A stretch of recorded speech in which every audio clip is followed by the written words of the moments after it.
Good morning, everyone. Thank you for joining us, and welcome to Mach Natural Resources' third quarter 2025 earnings call.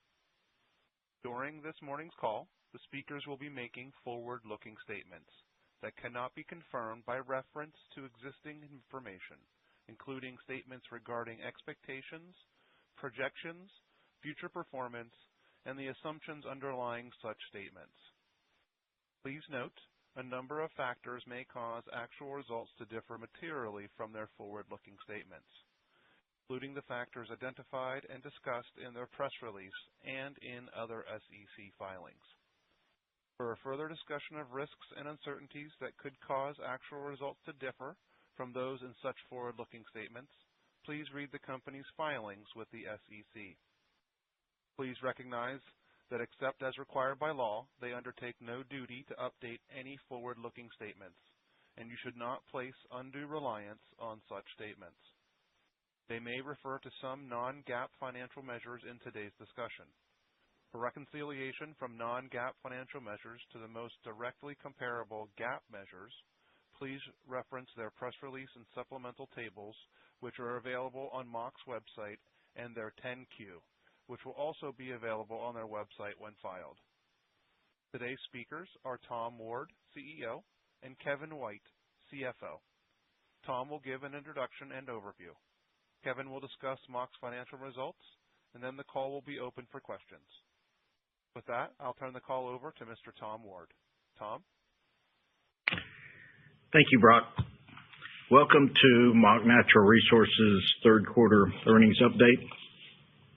Each quarter, it is important to reiterate the company's four strategic pillars. These are, number one, maintain financial strength. Our long-term goal is to have debt to EBITDA of around 1x leverage. We believe that being around a turn levered leads to financial stability throughout different commodity cycles, while also providing the ability to flex upward if unique and transformative opportunities become available on the M&A front. That is what we've done with the ICAV-Savinol transactions by breaking into two new basins. Post the ICAV-Savinol acquisitions, we've moved up to above 1.3x leverage, a place that we would like to see come down over time in order to continue providing the best opportunities to toggle our acquisition lever in growing the company. We will more than likely wait a few quarters to see where our debt to EBITDA levels shake out. The easiest of all paths to leverage reduction is to have our EBITDA move up. We would like to give the market a chance for that to happen before taking action such as decreasing CapEx to reduce debt or to use some of our CAD to do the same. We also continue to receive inbounds from PE firms who would like to trade their production to participate in our upside. We continue to be interested in this approach if the combination reduces leverage. However, having sellers take equity and open Mach up to two additional basins was equally important, especially given the size of the acquisitions compared to the amount of additional debt that we've incurred. Each of these areas now allows us to review more acquisitions in the sub-$150 million range in areas where we have established scale. These smaller acquisitions are where we have the ability to purchase at the highest rate of return. Additionally, we purchased Savinol in a historically weak crude oil market with a strip in the low 60s, and ICAV has tremendous upside associated with the asset that we do not have to pay for or didn't have to pay for in our acquisition price. Number two, disciplined execution. We continue to only purchase assets that are available at discounts to PDP PV10. We have accomplished this task 23 times and do not see an end to that requirement. If there does become a time where all assets are trading at a premium, that should be because of higher EBITDA. In that case, we could pivot to keep our production flat to growing through increasing CapEx for drilling from our increased operating cash flow. In fact, we can do that now, even at today's current prices post the acquisition of ICAV and Savinol. We show an example of that capital efficiency by lowering our expected CapEx 8% for 2026 without affecting our production guidance. Our projection for year-end 2026 and year-end 27 show modest growth with our current less than 50% of CapEx spend on our projected operating cash flow. Our company has been built on making acquisitions that provide free cash flow at distressed prices. That is why we continue to have an industry-leading cash return on capital invested. The most obvious example is the ICAB purchase. We not only bought the PDP at a discount, but we have targeted to move aggressively to drill both the Fruitland Coal and the Mako Shell in our 2026 budget. Number 3, disciplined reinvestment rate. We focus on returning cash to our unit holders. Therefore, we target a reinvestment rate of less than 50%. We are unique in being able to keep our production flat with such low reinvestment rate. The reason we can accomplish this is because our decline rate is only 15%. Therefore, it doesn't take a lot of reinvestment to keep our production flat while sending cash back to unit holders. We also have the luxury of choosing whether we drill natural gas or crude oil depending on the price. In May of this year, we ceased drilling our high rate of return Oswego inventory in favor of our drilling program to focus on gas. Our oil inventory is almost entirely HBP, so we can patiently wait for oil markets to recover to reintegrate those projects into our development plans. Our development plan for 2026 is currently targeting dry gas projects in the Deep Anadarko and the San Juan. We make drilling decisions every month by maintaining contracts that can be altered or eliminated quickly with our service providers. We also have the ability to increase or lower our CapEx depending on pricing, as we did this year. By making acquisitions that focus on free cash flow and acquiring future locations at no additional cost, we have built a tremendous amount of backlog of both oil and natural gas locations. We now have an inventory on our nearly 3 million acres that will be hard to drill in any reasonable time frame while maintaining our reinvestment rate. We do not plan to alter our plan to reinvest less than 50% of our operating cash flow.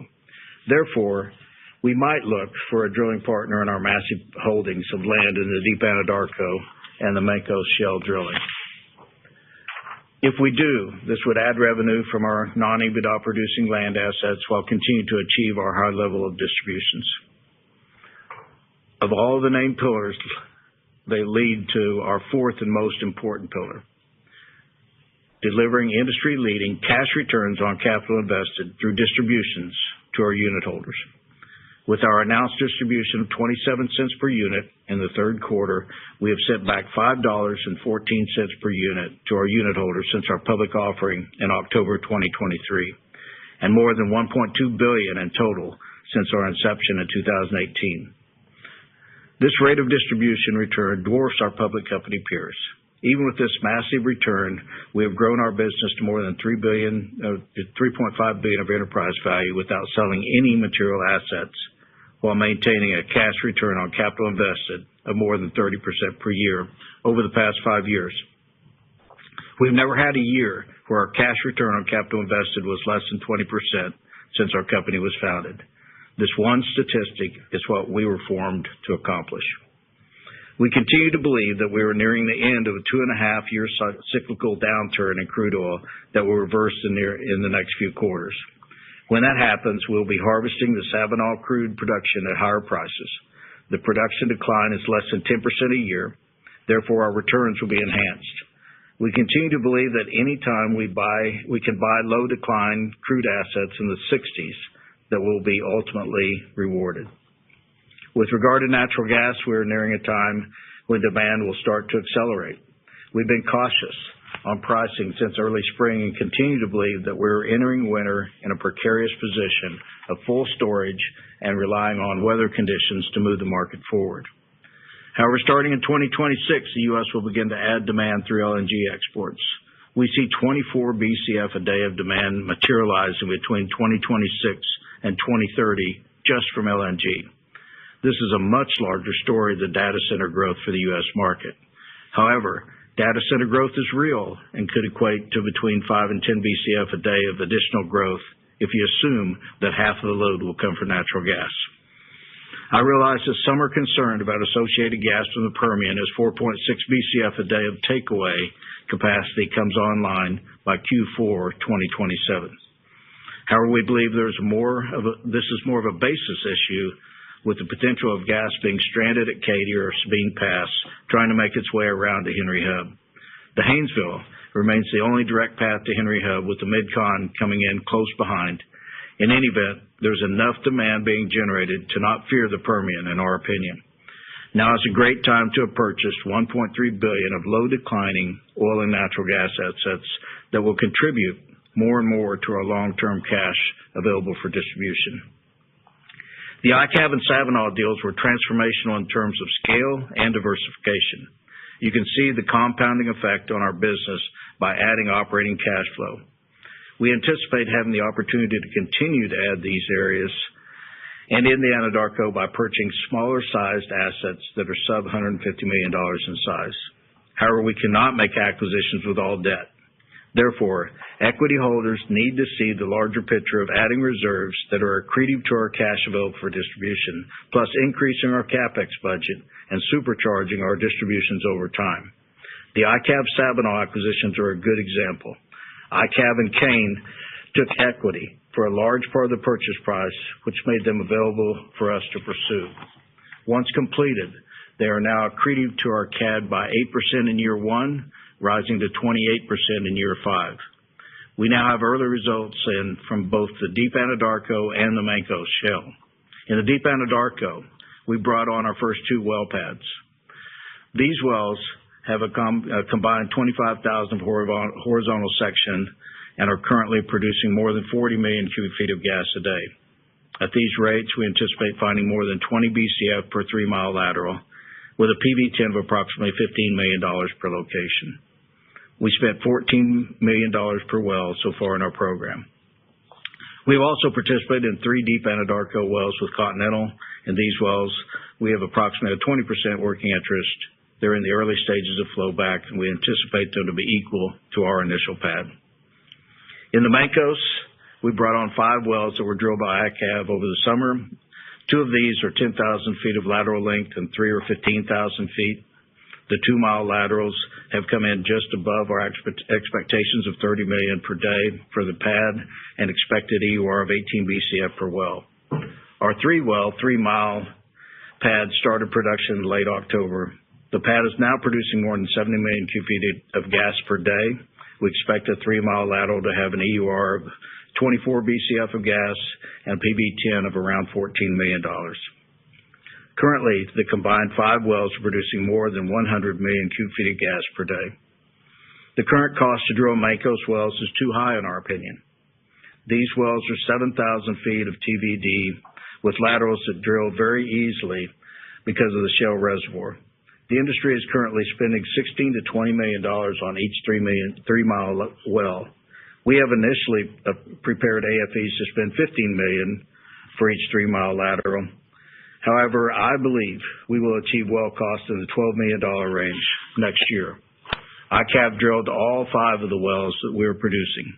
ICAV completed the 2 2-mile laterals, and we completed the 3 3-mile laterals.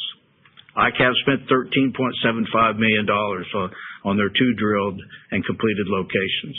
We saved approximately $2 million on each 3-mile completion that we inherited. These wells will now average $15 million for the 3-mile locations. I get asked a lot about how we're going to achieve these reductions. We have a firm belief that in general, our industry overstimulates wells and doesn't do a great job of maximizing profits. We can reduce cost by using more aggressive bidding practices, reducing acid, sand sweeps, diverters, location size, amount of riddles, etc. Or said another way, just about everything on the location. This adds up. There is a multiplier effect when pumping a job. The larger the frac, the more horsepower is used and more sand and water. All that equates to more cost. The easiest way to gain a rate of return is to spend less. If we are successful in our attempt to lower cost, we can add an additional 30 percentage points per location by moving from $15 to $20 million, from $15 to $12 million. In every play we have been involved in drilling at Mach, we have used this approach. For example, when we started drilling the Oswego, the wells cost twice as much as we were able to spend, and we still have the same outcome on production. I believe we'll also be very effective at lowering costs in the San Juan. During the quarter, We also completed 2 Red Fork sand wells. These wells are coming on at just over 600 barrels a day and 1.5 million cubic feet of gas. We anticipate the IRR to be in the high 30s at today's oil strip. We're in the final completion stage of our next deep Anadarko location. This location is a 1-well pad. We currently have 2 rigs running in the deep Anadarko. The production plan through the first half of 26 is to have 1 location coming on this month, a 2-well pad in January of 2026, a 2-well pad in March of 2026, and a 3-well pad in June of 2026. The Mancos Shell program for 2026 will begin in May of 2026. We anticipate bringing on 7 Mancos locations in the fall. We only target natural gas as our commodity of choice for 2026. We also targeted areas where there's ample gas takeaway. The Mid-Con is well connected to major interstate systems, including Panhandle Eastern, Mid-Con Express, and Midship. Currently, the Mid-Con produces about 9 BCF a day of gas, with gas takeaway of approximately 12 BCF a day. Midship and Southern Star have announced planned expansions of approximately 400 million cubic feet of gas each. The San Juan also has ample takeaway capacity for the near term. Growth from the Mancos Shell development is coming. However, Energy Transfer's Transwestern expansion is also projected to add capacity by 1.5 to 3 BCF a day to meet demand from the west by year-end 2029. Total surely thought about the ability to add gas when they decided to partner with Continental in their deep Anadarko inventory. I believe that joint venture is ample proof that the deep Anadarko inventory is going to provide the necessary help to move natural gas to the hub where LNG demand is exploding. I will turn the call over to Kevin to discuss financial results. Thanks, Tom. For the quarter, our production of 94,000 BOE per day was 21% oil, 56% natural gas, and 23% NGLs. Our average realized prices were $64.79 per barrel of oil, $2.54 per MCF of gas, and $21.78 per barrel of NGLs. Of the $235 million total oil and gas revenues, the relative contribution for oil was 50%, 32% for gas, and 18% for NGLs. On the expense side, our lease operating expense was $50 million, or $6.52 per BOE. Cash G&A was $21 million. It's an important point this quarter to note that the deal costs associated with the ICAV of approximately $13 million are a bit unique. First and foremost, they are non-recurring. Secondly, due to nuanced GAAP rules, they are required to be expensed, whereas in the history of our acquisitions, including Sabinal, the deal costs have been capitalized. Additionally, with the ICAV deal, we engaged an outside advisor, which again is out of the norm for our acquisition history. As a point of reference, the Sabinal deal costs were approximately $4 million and, by the way, were capitalized. Excluding the deal costs, recurring cash G&A was around $7.2 million or 83 cents per BOE. As we analyze this quarter's distribution more closely, the free cash flow from our legacy assets performed as we expected. The free cash flow from the acquired assets only contributed for a couple of weeks during the quarter, but also performed as expected. And with a higher outstanding unit count associated with the units issued for the acquisitions, the distributions before the G&A impact would have been approximately 35 cents per unit. The non-recurring $13 million deal costs reduced the distribution by about 8 cents per unit. It is straightforward to expect higher distributions in the immediate upcoming quarters, with the benefit of the acquired assets contributing for the full quarter and the absence of expensed deal costs. We ended the quarter with $54 million in cash and $295 million of availability under the credit facility. Total revenues, including our hedges and midstream activities, totaled $273 million. Adjusted EBITDA of $134 million and $106 million of operating cash flow, and development capex of $59 million or 56% for the quarter. Year to date, our development costs are approximately 48% of our operating cash flow. We generated $46 million of cash available for distribution, resulting in an approved distribution of 27 cents per unit, which will be paid out December 4th to record holders as of November 20th. Brock, I'll turn the call back to you to open the line for questions. Thank you. We will now be conducting a question and answer session. If you would like to ask a question, please press star 1 on your telephone keypad. A confirmation tone will indicate your line is in the question queue. You may press star 2 if you would like to remove your question from the queue. For participants using speaker equipment, it may be necessary to pick up your handset before pressing the star keys. Our first question today comes from Neal Dingmann of William Blair. Please proceed with your question. Morning, all. Tom, nice quarter. Tom, my first question is in the Mid-Con operation. Specifically, you'll highlight some really nice, notable well upside in the play, and why things have always been going nice there. Seems like more recently you're seeing some just commendable upside. Is that attributable to going after some new zones, or what's driving this upside, particularly in that some of this Mid-Con upside? Thanks, Neil. It's just really just moving deeper moving away from a condensate zone into deep gas. It's always been known in the Anadarko there's a tremendous gas potential, as I think it's been noted also that Continental was drilling in Custer County deep gas in 2017. We picked up Millennial Energy Partners acreage out there in 2020, and since that time we've been studying the deep Anadarko. The issue for natural gas producers is you just haven't had a strip that has been competitive with oil, and so now that we're getting a strip above $4, we can have rates of return north of 50%, which meets our threshold, especially if oil prices are down. So that's the reason we moved into the deep Anadarko. Wasn't because of any really new news, other than there's been a number of wells that have been drilled over the years in the deep gas area. It's that the efficiencies of drilling 3-mile laterals and having 15,000 feet of TVD with 15,000 feet of lateral isn't for the faint of heart, but there is plenty of gas there. And so it's really about keeping our costs down and having a decent strip in the natural gas pricing in order to make the rates of return. We think we will, but the asset, the natural gas has always been known to be there. Tom, that leads me to my second question, just on your gas strategy.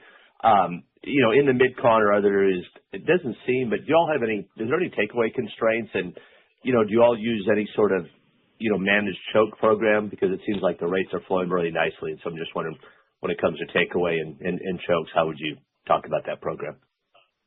No, the Mid-Con's a great place to work, especially in Oklahoma. It's probably the second easiest state to drill in. We can have Kansas being the easiest, and the ability to have gas waiting on you when you get a well done is there. Plenty of takeaway capacity. I think we estimate 3 BCF a day of takeaway capacity now. So there's just no issues with getting gas online and flowing without restrained rates. Wow, that's great to hear. Thanks, Tom. Nice job. Thank you, Neil. The next question is from Charles Meade of Johnson Rice. Please proceed with your question. Good morning, Tom and Kevin and the rest of the Mach team there. Tom, forgive me. You went through a lot of good detail there, and I may have missed some of it. But I wanted to ask on the deep Anadarko. I know you just said it's 15,000 foot TVD, and then you do another 15,000 foot lateral. What is the D&C cost on those deep Anadarko locations? That's kind of one, and then two. $20 million a day sounds pretty stout to me, but how did that fit versus your expectations? Yeah, last thing first, it fit exactly as we anticipated. If you want to have a north of 50% rate of return and spend $14 million, which is what we've done. The PV on that's about $15 million each per well, but the rate of return is going to be in the 60s, more than likely, depending on what strip is. And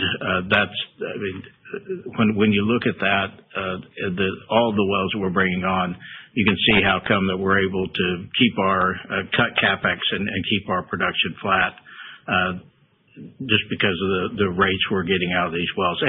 And right now, the natural gas strip is good. So that's when we target the deep Anadarko, we plan and have spent $14 million. I think that might improve over time, just as we drill more wells, we get better at it. It's not the easiest place to drill. You've got very deep wells, very complicated completions, just because the amount of pressure you're using to get a frac established. Got it. And then I wanted to. This is a little bit bigger picture. The improvement in your 26 guide, where you're spending, 18% less on D&C, and the volumes are essentially unchanged.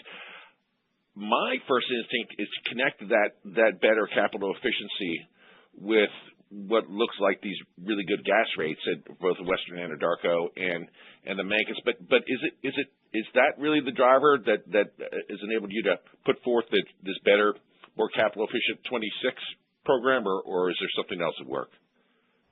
Nope, that's it. All right. Thanks, Tom. Thank you.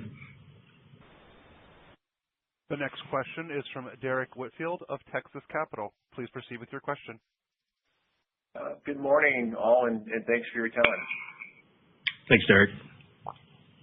Starting with your distribution, despite the strength in operations this quarter, it did come in a touch lower than expected due to the non-recurring factors you noted.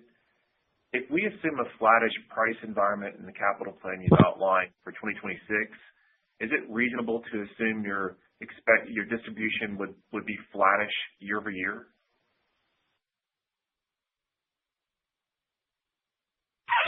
Oh gosh, Eric, Derek, I think that you just have a little caveat to look at what price deck you're talking about for 26. But I think we're expecting.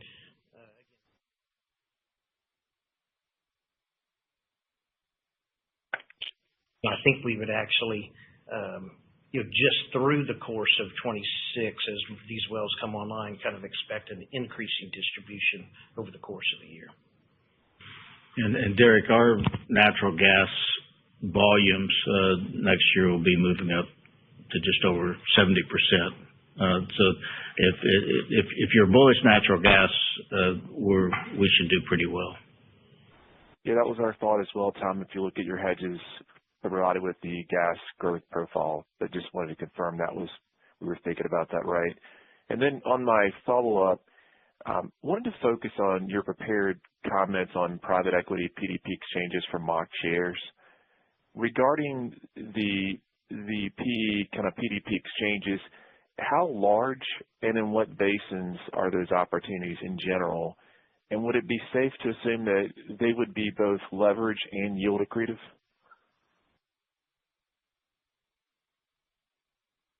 Do you want to take? I'll kind of take. Yes. So we're having people kind of contact us. I don't know. I think it's rare. I'd start with this. I think it's rare to have an ICAV Savinol happen very often, especially at once. Just that you have two pretty large groups that we're wanting to swap out. But at today's strip, especially in oil.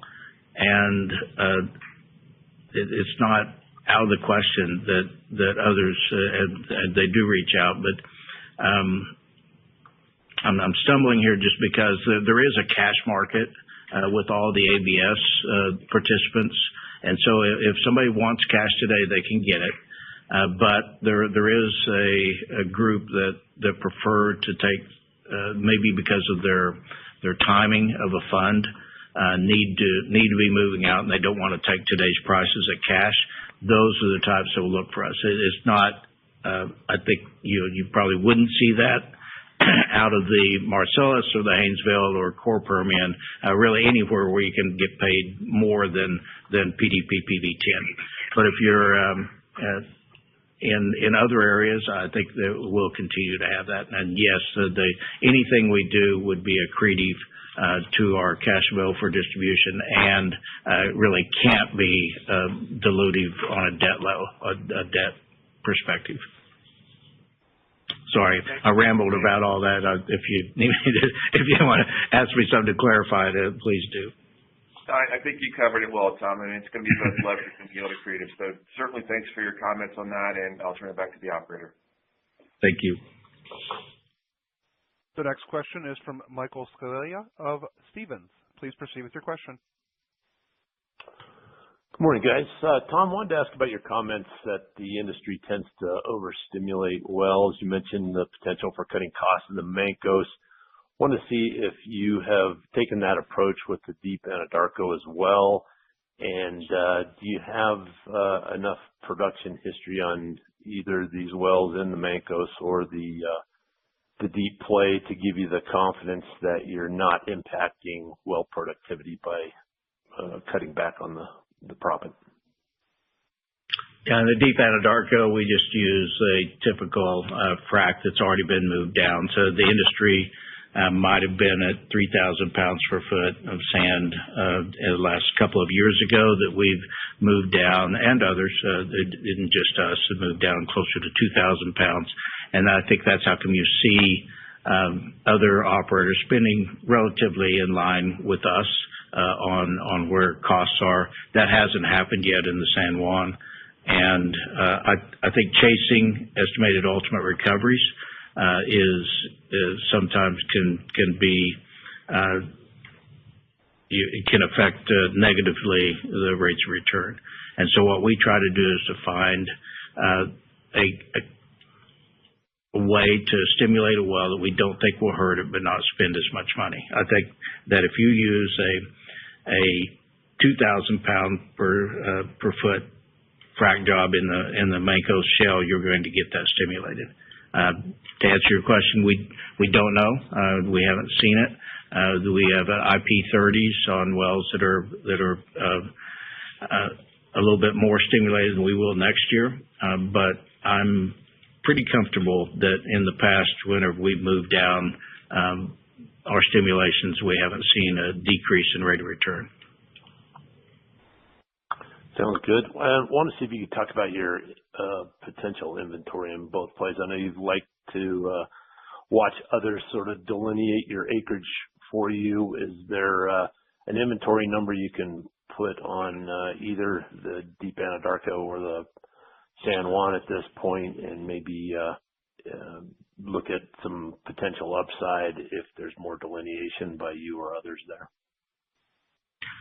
Yes, we just have too much acreage to effectively drill it all. We have 500,000 acres plus in the San Juan, and in the deep Anadarko, we have more than 120 locations already under lease that we can drill. So that's how come I mentioned that at some point there's just more here to do than a company that's not going to invest 100% or more of your cash flow drilling for growth, and that's just not what we do. So it's probably at least let's assume that we're successful in expanding the deep Anadarko by a few more locations. You have Continental to the southeast of us. Valdez is drilling a few wells, and then we're intermixed. It's not out of the question that we would bring in a partner to help us to bring on more gas, and in that case, it would just be highly accretive to us. And so, again, I don't know if I answered your question, but that's kind of the way we look at it. No, it's perfect. I was wondering what the motivation behind bringing in a potential drilling partner was, and that really explains it. I think you want to move that value forward without changing your reinvestment decisions. So understood. Thanks for that, Tom. Thank you. You bet. The next question is from John Freeman of Raymond James. Please proceed with your question. Thank you. Good morning. Really impressive to see the 18% reduction in the DNC budget and still be able to maintain production. We did notice that the midstream and the land budget basically doubled from the prior update. Just wondering if you can, excuse me, if you can break choke up a little. Hold on. Yeah, so I think. Sorry about that. I was just trying to. Oh, that's fine. Between the midstream and the land budget, and just sort of what drove that. Sorry about that. Yeah, and then the land budget's mainly in the deep Anadarko. We are buying a few new leases. We trade around some acreage, putting together areas that we didn't have completely HBP through prior acquisitions, but it's. In the whole scheme of the area, it's fairly small, the increase in land to do that. I think if you mentioned midstream, we inherited quite a bit of new midstream with the last two acquisitions, and it's just more maintenance and getting them back up to speed, especially in the ICAV acquisition needed to have a little bit of upgrading. And John, just for a little bit of detail, the land piece of that is about $32 million, and midstream about $17 million. Oh, that's great. Thanks for the breakdown on that. And then just following up on some of the prior commentary on the M&A front. When we sort of look at the basins that you're currently operating in, should we assume kind of the plan going forward from an M&A perspective is to sort of do kind of these bolt-on deals in the existing positions and basins you're in, or are y'all still open to considering, expanding into newer areas or basins? Now, the only way we'd expand in any size is through an equity deal with another partner or the seller. I think that in the 23 acquisitions we've made, most of them, 20 of them probably have been in around $100 million. So that's really the best area for us to compete. We don't have the ability to compete against the ABS market and try to make the types of rates of return that we need to make through an acquisition that are accretive to our cash available for distribution. So we just stay away. We stay away from others that are going to be bidding upside. We stay away from those who have the ability to come in with a very low cost of capital and maybe bid it to a way that we can't compete. And so that I think we look at a lot of deals, but the ones we get tend to be in this $100 to $150 million range where they're highly accretive to us. And keeping in mind that those can't be done with debt, though, because we've now used our debt card and are up over a turn of leverage, and we want to see that come back down. Thanks, Tom. It makes sense. Very helpful. Thank you. The next question is from Jeff Gramp of Northland Capital Markets. Please proceed with your question. Good morning. I was curious to expand on the I wanted to expand on the drilling partnership opportunity. Any thoughts on what kind of size you're looking for in terms of a partner? And just kind of curious what stage of conversations these may be in. Is this something that you guys are pretty definitively moving towards? Are we kind of more of an exploratory stage? Just any additional color there would be helpful. Yeah, Jeff, it's just a thought. I hadn't really moved more from my brain to my mouth to you. So there's nothing really, there's nothing going on. I just think we have too much. And so as I got prepared to write a spiel to describe what we have, I'm like, well, my Lance, we have a lot of, we have more here than I can ever get to. And so we haven't talked to anyone. We haven't, we have a Total Continental deal that's right beside us that I doubt they got that for free. So it seems like we probably have an asset that could be maybe profitable to us. We've done this in the past. You have a lot of buyers that are coming here, the MidCon especially. has a great takeaway, and I think that's what the Total deal is showing you, is that you can get gas to the hub. And so it seems to me like to be a pretty attractive place to own acreage. Agreed. That's helpful. Thank you. And for my follow-up, we're a couple months into operating the new properties here. Overall, how's integration going? Anything you've learned or that's been surprising in the couple of months that you guys have been taking over in both the Permian and the San Juan? They're good people that work hard. I think learning our desires to cut costs and watch what we spend is something that all people have to get used to. We focus on how much bidding. We focus a lot on details, and so it's all going good. We have a new office in Durango, and that's I think we'll find that to be an incredibly good place for us to do business. Great. I appreciate the time. Thank you. Thank you. The next question is from Jeff Jay of Daniel Energy Partners. Please proceed with your question. Hi, Tom. I guess I would have interpreted your comments earlier on the macro as constructive but cautious. And I guess in that light, given the strength of the strip, in 26, are you sort of content with, your hedging as it sits? I think if I did my math right, it's a shade over 20% hedged for next year. Now, would you like to see that higher, or is that a good level? Yeah, Jeff, whenever you tie in the Mancos hedges or the San Juan hedges, we're in 2026 closer to over 60% hedged on natural gas. So we have gone in heavily hedged into 2026.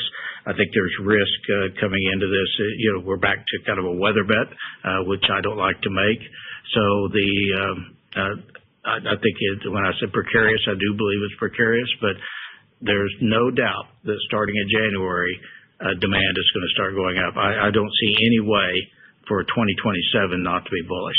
And so that's whenever I look at 27 and beyond, there needs to be a lot more drilling activity than we're seeing today to overcome the demand. So I am bullish. I'm very bullish natural gas. It just is this winter season. If we have a warm winter, you could be backed up into late 26 before you see a real recovery in prices. Gotcha. Well, I'm sorry my math was lousy. But I guess I'd follow on to that then. When you guys closed on these deals, can you refresh me, like how many rigs in total we're running for Mach and sort of what your plan is for next year? What does that sort of sub $300 million D&C budget contemplate? Sure.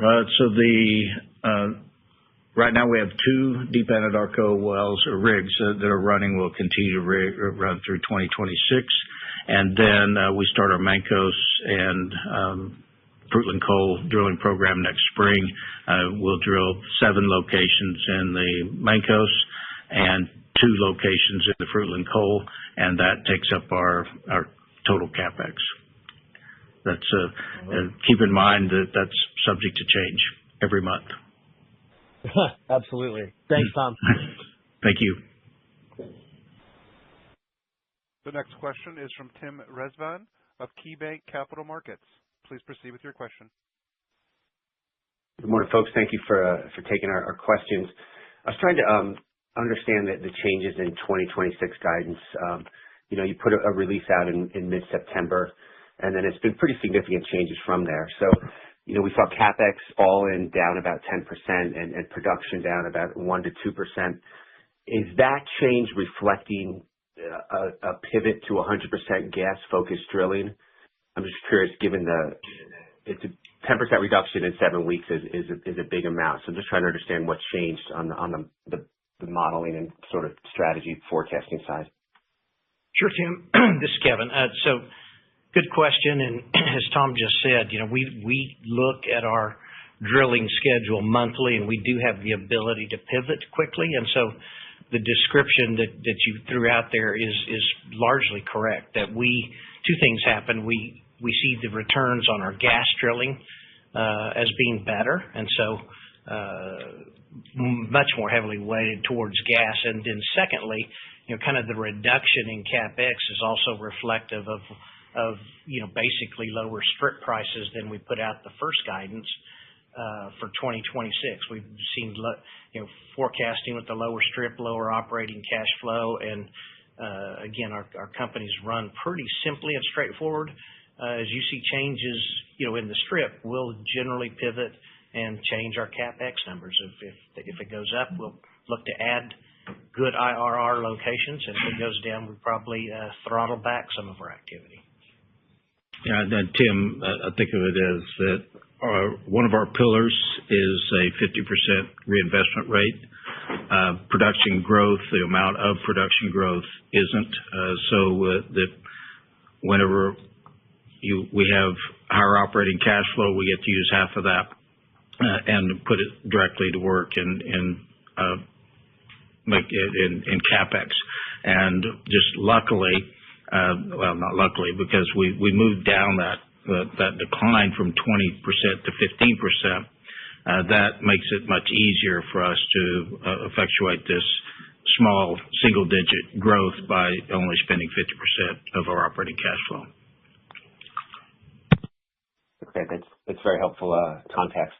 And then again, I know this is subject to change, as we've seen, but in this environment where you're looking at maybe roughly 2/3 gas skew in 4Q25 and you're guiding to 71, we should be modeling, I guess, a steady increase in natural gas, and you could be looking at maybe a mid-70s rate as we exit 26. Is that the right way to think about things?